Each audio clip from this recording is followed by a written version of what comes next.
Ako ang nakalinyang may topic eh. Nagtanong ka eh, paliwanag ko yung kung saan napunta yung flood control. Sinagot kita.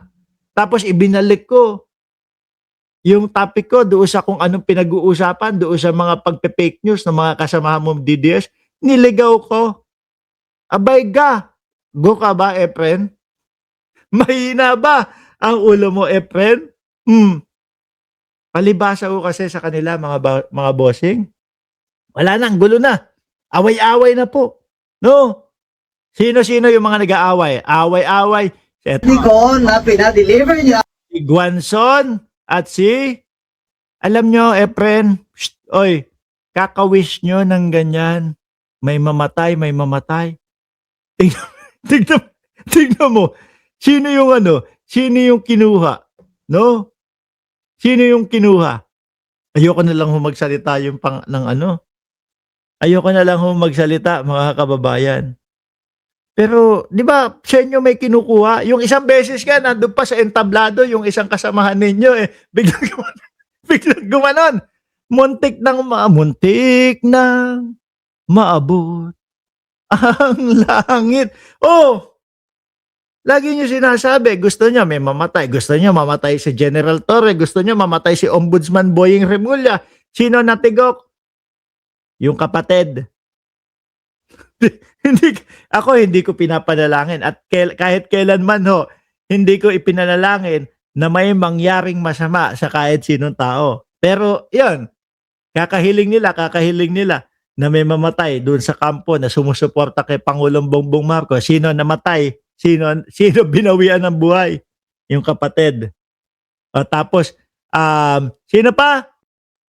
Yung isa, yung nasa entablado, yung wish ng wish o kung ano-ano sinasabi. Di ba biglang napaganon? Tapos, ayun na, sa ospital na. Sasama kasi na ugali ng mga DDS kasi. Eto pa, Guanzon naman mga kababayan, versus si Topacio. Sige, banat. Pero iba ito, ha? May sinasabi si Guanzon, mga boss chipa mo sir, at ipapaliwanag ko sa inyo kung ano yung estilo nila. Sino? Si Capital R. Doon sa label sa mga maleta. Sino naman niya? Ralph Recto naman. Ngayon, Capital R. Lahat yata na miski bago na lang bago pa lang nakakasama o yung ngayon pa lang po na itatalaga ni Pangulong Bongbong Marcos, idadawit na nitong mga ito. Biglang magkakaroon na din po ng maleta.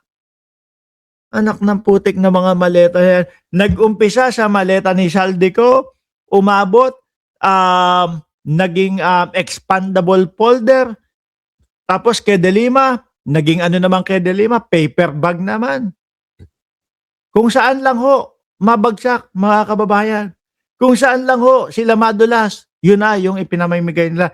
Sa susunod po, mga bossing, ang sasabihin nitong mga ito, ampaw na lang. Ang sasabihin na lang nitong mga ito, mga bossing, GCash na lang. No? Ang mga ipinapakita naman po, yung mga DDS lang, ang mga nauuto. Panay na lang po papakita ng maleta. Sa likod ko. Sakto. Tingnan. Oy! Utang ng mga DDS to. Saan kayo? Tingnan nyo, ayan. 1, 2, 3, maleta kay Sara Duterte yan galing. Di ba? Maniniwala naman kayo agad. Ganun kabugok. Ayan sa likod ko. 3 maleta. Bakit see you. Miami, bukas. Di ba? Pakitaan sila ng ganito. Yung isang beses may pinakita pa si Baligod. Ano po yung pinakita ni Baligod na maleta, mga boss? Parang may bibilang-bilang na 2 tao doon sa maleta. Nagbibilang 2, 1, 2, ganun. Diyos ko naman. Kahit sino, kayang mag-edit. Kahit yung mga 12 taong gulang, kayang mag-edit.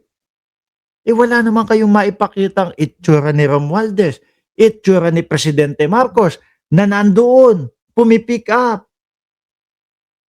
Di ba? Pero yung mga DDS, sasabi, ay naku, nga po, kawawa na po ang bansang Pilipinas sa mga pinaggagawa nila. Puro kayo, pagpaumanhin niyo mga DDS ha, pero straight ko sasabihin, puro kayo uto-uto, puro kayo gullible, ang dali niyong mga mapapaniwala, no?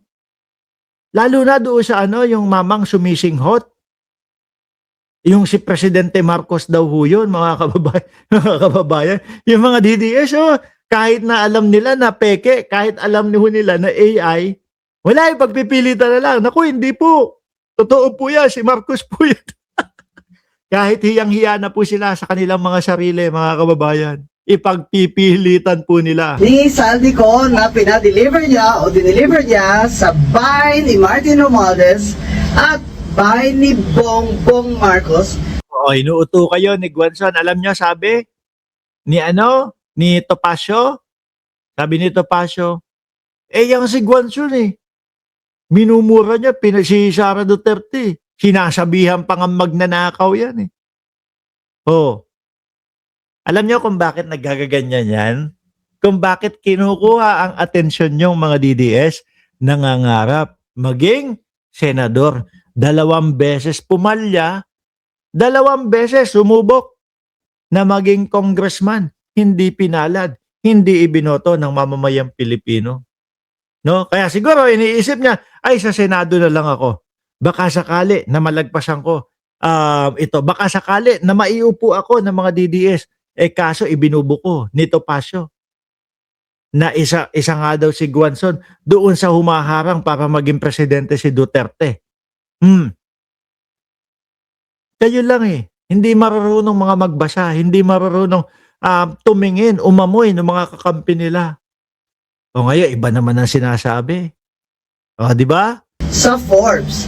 At sinabi ni Saldico na nag-deliver din siya ng bilyong-bilyong pera kay BBM sa Malacanang mismo. Nasa na? Anak ng puta naman tatakbo senador to. Senador Marites. Oh, pwede obra ba yung mga ganyan? Walang ebidensya, walang mailapag na kahit ano. Di ba?